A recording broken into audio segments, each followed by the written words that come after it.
Hey guys, this is Craig. I figured I'd make a video today on the insanity that is the Bowley Rotasera, in case you hadn't already heard of it.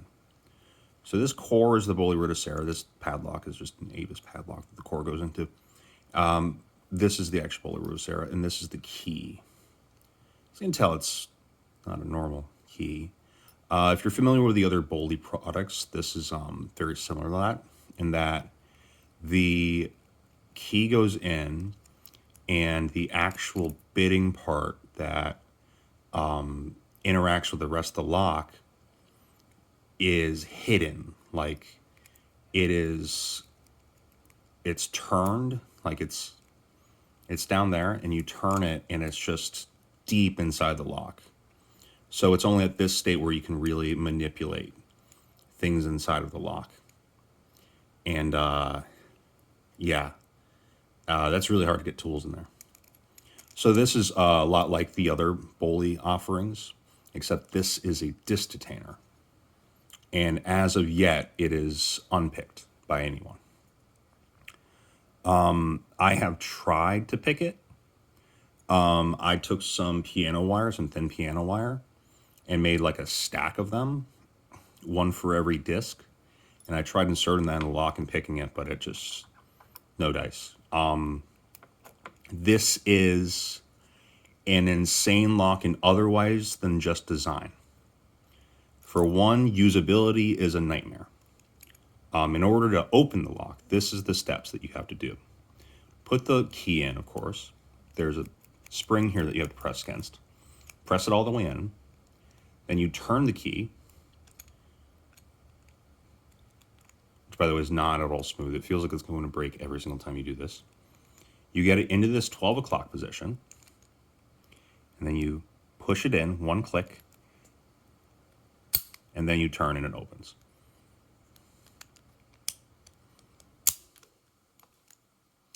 And then to take the key out, you can't just turn it like the lock's still open.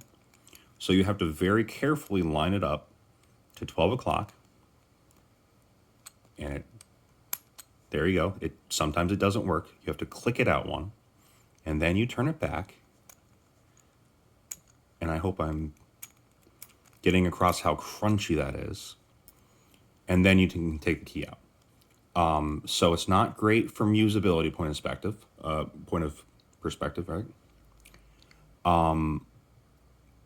And I don't understand why or how they made this or how they're still making it. It's also an incredibly expensive lock to make.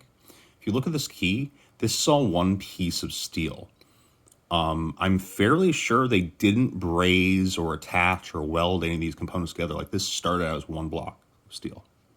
So this had to go on a lathe to be turned like this. And then it had to be taken off the lathe and put in a CNC machine to make these cuts. And because of the extreme costs associated with that, they only made a couple of CNC programs for this. So there's only like a few biddings for the key. Like, it looks really complicated. Like, there's like 8 discs and stuff. But actually 9 discs.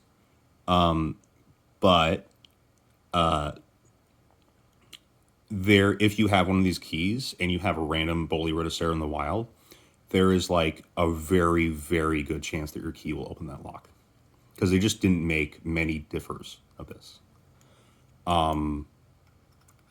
Back to my picking attempt to this, my feeling is that this lock will probably remain unpicked. Simply because if you take the lock apart, you'll find that each disc is incredibly thin and delicate. Like, worse than any lock I have ever seen. The amount of material that gives these discs their strength is incredibly lackluster. I believe that any serious picking attempt would break the lock. Simply because picking requires a lot higher forces than simply using the key. So yeah, this is really an insane lock. It's a very cool design. It's not very usable. It's super expensive. I have serious doubts about the reliability these would have if you used them in the field and dirt got in there. Don't think they would work very well for that. But simply a unique thing, man. I don't know. I hope you got something out of this. I kind of just nerd dumped for a while. Anyway, thanks.